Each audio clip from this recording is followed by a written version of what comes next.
On Thursday the 3rd of June, the stars of the second series of Survivors, the BBC's cult post-apocalypse drama, came together to share their memories of the show almost exactly 28 years after it finished production.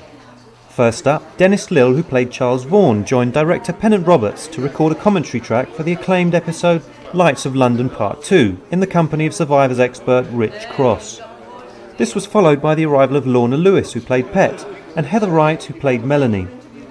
After a reunion lunch, Andy Priestner, writer of the Survivors DVD booklets, interviewed all those present. Dennis, what television had you worked on prior to Survivors? Quite a bit of stuff. Let me think. I'd done The Regiment for the BBC, which I think was the first television that I'd done immediately after I'd left the National Theatre of the Old Vic, Olivier's company.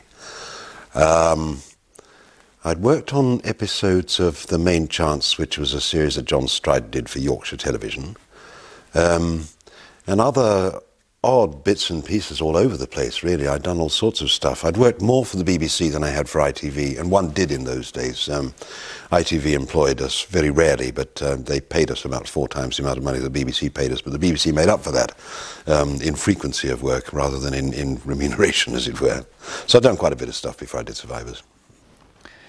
Were you surprised when you were invited back to the series after your brief appearance in Series 1 to take on what was now a leading role? I'd had hints all the way along that the powers that be were certainly rather pleased with the way Charles had sort of panned out, and that his character was considered to be fairly charismatic and could possibly go on from there. Plus the fact that I'd worked with Terry Dudley before on The Regiment, so we knew each other, and I think Terry Dudley had given me the odd hint, because once again in between series I'd been back with the BBC working and had bumped into either floor managers or first assistants or camera operators or producers or directors or whatever. So I knew that the second series was in the pipeline, and then it became fairly obvious that they would like Charles to come back as a sort of a viable character in the second series. It was a pleasant surprise, certainly, but I don't think it was all that much of a surprise. I'd sort of been groomed for it, as it were. The return of Charles' character meant that there were now 2 male leads on the show. Did you think this changed the dynamic of the series? I'm not too sure that the series had a dynamic as such. Certainly, as far as the first series was concerned, from what I remember of it, and I don't remember seeing a great deal of it apart from Corn Dolly, of course. But from what I remember, the first series dynamic seemed to consist of men in jeeps with guns bombing about the place, and it was a sort of a land grab operation, or whoever rules, or the whoever had the greater firepower and all that sort of stuff. And I think Corn Dolly, within the context of the first series, came as a bit of a surprise, insofar it was sort of out of context with the ethos of the first series. So when Charles was sort of bracketed alongside Greg in the second series, I never regarded Charles as being a leading character in a funny sort of way. I'd never been used to playing leading men anyway, and as far as I was concerned, Ian McCulloch's Greg was the leading man, and Charles was subservient to that. So it never occurred to me that there was a sort of clash or a bid for power or anything like that, because I don't tend to think in those sort of directions. So as far as I was concerned, there wasn't a problem. I was just there, as part of the series, and grateful to be doing it. Would you say that Charles was a man after your own heart?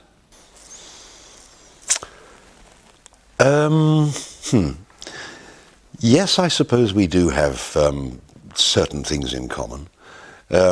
Certainly I like the outdoor life. And if Charles was given his head, I'm sure you'd probably find him in the pub of a Sunday lunchtime, downing as many pints as he possibly could, enjoying his beer and going back to have a little snooze, and which is the sort of thing I'd like to do. I don't think I'd be as politically inclined as Charles was, and I don't think I'd be the sort of the mover and the shaker that Charles became. simply because I'm just not that sort of aggressive, really, I don't think. So, although we may have, certain things, certain sybaritic things perhaps in common, I don't think I'd have his leadership qualities at all. I rely on an author to do that for me. What did you think about making the issue of self-sufficiency such a prominent theme in the second series? I think it was something that had to happen. Obviously, in that sort of a situation, the idea of scavenging had gone out of the window. There were, obviously you can't pop down to the supermarket and fill up with your shopping and all that sort of stuff. I remember we made a great deal about the process of cheese making, I remember. And we all discovered, to our surprise, that we needed salt to make cheese, and so an expedition was dispatched to find salt. But I suppose it was something that certainly had to come along, insofar as settlements would congregate together. There had to be a time when the settlement itself would have to be self-sufficient, and I think it was just a sort of a natural progression on something that was absolutely essential to the survival not only of the individual but of communities as such. You seem to have a good rapport with Lorna Lewis. Did you enjoy your scenes together? Yes, very much. Lorna's a lovely person to work with, and I think she was rather underused as far as the series was concerned. And there was a lovely sort of subtext going between Pet and Charles. One was never quite sure what it was, and it was something that was never really explored in the writing either. But Lorna had this sort of lovely sort of resentment flowing under her performance somehow, whether it was because Charles wasn't doing his stuff as far as Pet was concerned. Pet had no children, for example, and this, for somebody who wanted to repopulate the world, seemed a bit of a negation in terms, really, or a contradiction in terms anyway. But generally speaking, insofar as we had stuff together, and I don't remember having an awful lot to do with her, but certainly the domestic scenes we enjoyed tremendously, and we had no problem with that whatsoever. It was great fun. Survivor's second series involved both action and adventure stories, and more thoughtful and reflective episodes. Which type of storyline did you prefer to work with? I think I liked them both for their own reasons, although generally speaking I preferred the action and adventure stuff. I just liked the idea of climbing on my horse and getting out there and yomping around over the fields. In fact, I think I enjoyed the riding more than anything else. And Terry Dudley, for some bizarre reason, seemed to think that riding was an enormous skill, but in actual fact it was nothing as far as I was concerned. I was born and brought up in New Zealand, and the sort of riding I did there was sheep musters and cattle drives and stuff like that, and I loved getting onto a horse, and I liked being alongside Lucy on a horse. She was one of the bravest horsewomen I have ever seen. She used to dare to do things that I wouldn't even begin to essay. So I think, generally speaking, I preferred the action and adventure stuff. I was given a fairly spirited horse for the second series, and I think it was our first or second day on Callow Hill, where Charles is seen riding up a bank, being chased by a bunch of wild dogs and firing at them from the saddle. I can't remember whether that was Series 2. I seem to remember it being at Callow anyway. Maybe not. Maybe my mind is playing tricks with me. But they gave me this horse and a pump-action shotgun, which I became rather fond of, that had, for some bizarre reason, a bayonet fitting on the end. It was an American anti-riot weapon, and terrifying, and very brutal and very efficient and effective. The wrangler, Sean, said to me, "Don't worry, Dennis, this horse has just fought the Battle of Waterloo, and he's completely oblivious to gunfire." Fine, I said, okay. So I trotted off with my horse and my shotgun, thinking, right, well, any minute now I'm going to be on screen firing this shotgun from the saddle, and I better see how this horse is going to react. So knotted the reins around my hand, cocked this weapon, at which point the horse's ears went back, and I thought, hello, here we go. Fired the weapon, and the horse went absolutely bananas. You could have stuck a hedgehog under the saddle. It was just terrifying. And eventually I got it to calm down and said to Sean, so much for the oblivious to gunfire stuff. "Ah, well, that's the way it goes. Perhaps he's forgotten." Great, thanks a bunch. Is it true that you left the Monmouth Hotel, where most of the cast and crew were staying, to go and live on Callow Hill whilst you were filming? Yes, it was, yes. I managed to stick it out in the what was it called? The Crown? No, what was it called, that hotel? I can't remember now. Anyway, we stayed there. I managed to stick it out for quite a few months, but I gradually fell in love with Callow Hill. And I just was given an opportunity there because there's so many spare places around there. It was an extraordinary settlement. That Robin David said, why don't you come up here and stay? So, sorted me out a little bedroom all of my own in a little sort of attic, and out I went there and stayed there. And also Keith Goff, who ran the hotel in Monmouth, was a rather abrasive sort of character. Who quite honestly didn't suffer fools gladly, but was prone to temper tantrums from time to time, and did shout at us from time to time. And I swore blind right, if ever I get the opportunity, I shall walk out of this hotel and go and stay somewhere else. And so the opportunity presented itself. Also, it was nice because I was so involved with Callow Hill, and we were shooting there every day, and it seemed pointless leaving it to come back to another world, to lead another life, and then to go back to the same thing the next morning. And so, as far as continuity and as far as the character was concerned, for me, it was great to spend my time at Callow Hill. And I just sat there and absorbed the atmosphere and listened to the watermill, the windmill squeaking about, which, just summed up Callow for me. And I'm very, very fond of the place. As the series progressed, some cast members have said that they were dissatisfied with the quality of some of the scripts. Did you share this view? I can't say that I was actively dissatisfied, because I didn't really have any expectations from the scripts as such. Being a follower rather than a leader, certainly as far as being an actor is concerned, I just felt, right, well, the scripts will arrive, I will do what the script demands of me, and get on and practice my craft. So as such, I didn't really have an agenda. I remember Ian McCulloch asking me where I saw Charles leading, and I thought, oh gosh, I'd never actually thought of that, because I'd never really had any formal training as an actor. I'd never been to a drama school or anything like that. I'd spent my early, formative years in the services. So it had never occurred to me to actually ask questions like that. I thought, generally speaking, one just sort of sits down and one, is lucky to be cast in a part in a series like that. One does one's best and makes the most of it, practices, as I said, one's craft, and one is delivered scripts, and one looks at the scripts and says, right, I just get on and do like what it says here, So I can't honestly say that I was disillusioned with any of the stories or any of the scripts, although sometimes I must admit there was an awful lot of sitting around talking about things rather than getting up and doing things. And as far as I was concerned, this is where we get back to the action adventure thing. As far as I was concerned, I came down firmly on the side of the action adventure stuff, because it's a visual medium, and unless people are moving around, then it can be exceedingly boring, especially if one is sitting around a table discussing the plans that the community might have for the next 6 months, or whatever we're going to plant, or something like that, which I thought may be essential, but that could be just as easily discussed outside as around a table around an Argo. Does any episode or particular sequence stand out in your memory? Yeah, several. I remember when we were shooting The Witch, which was an episode that was cobbled together rather hastily, because Lucy Fleming was due to deliver her child Diggory at the time. So we had to bring an episode forward that didn't involve Lucy in order to give her time to finish her confinement. And we shot The Witch fairly early on in what was described as elemental conditions. I remember Celia Gregory saying, it's awfully elemental here, isn't it? We're in this sort of rather, wooded area with gales lashing about us. And we had these great flaming torches, and we were charging through there shouting, Mina, Mina, looking for our witch.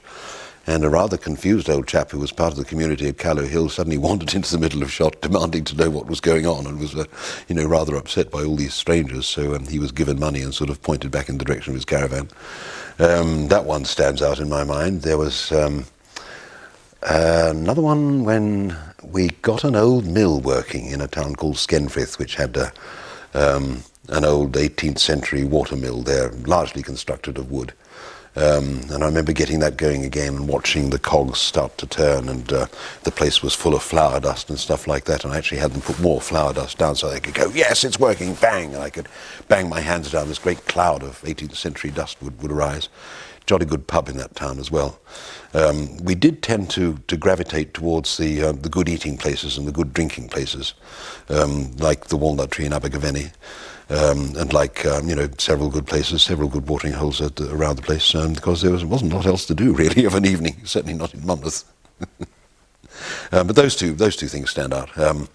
I suppose there were one or two incidents that stand out in my mind. I remember ploughing a field for the first time at Callow Hill behind a tractor, not as part of the story at all, but just because I wanted to plough myself into the atmosphere that was going on there. So I was given the opportunity to plough a field, and for the first time in my life I bestrode a tractor and ploughed, and I was told very badly, this field afterwards.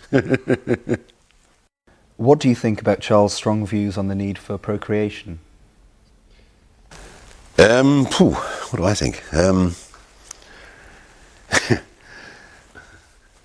I suppose, given the context, of the series, given the fact that the world's population had been decimated by something like 98%, I suppose it was essential to actually get up and start breeding again, and to try and create a viable population. I think the official figure is, if it falls below 500, then you've got problems, I think, with inbreeding and stuff like that. So I should imagine, as a red-blooded young male, he was all in favour of it. Certainly, as I was then a red-blooded young male, I probably was as well. But no, I should say, once again, within the context of the story, just to reiterate, the answer, absolutely essential, had to be got on with, and should have been encouraged to do so, I think. By the end of the second series, the regular cast was pretty large. Was there enough script to go around? What, in terms of content, you mean, as far as people having a fair crack at the whip? Do you think?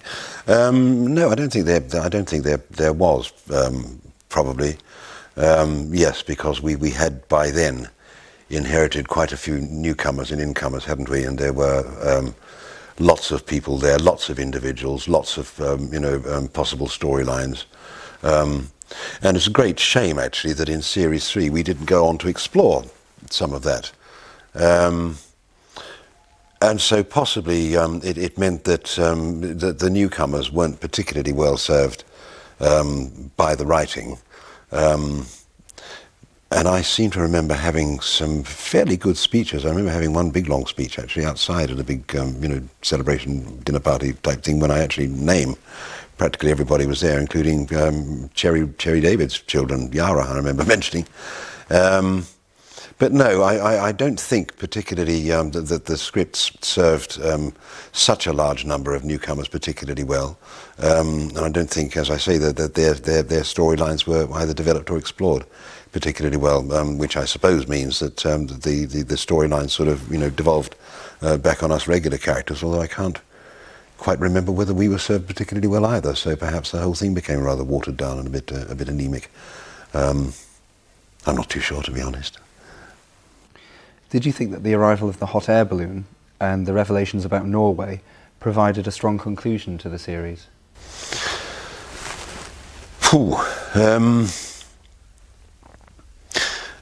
As a conclusion went, I didn't think it was a particularly good one.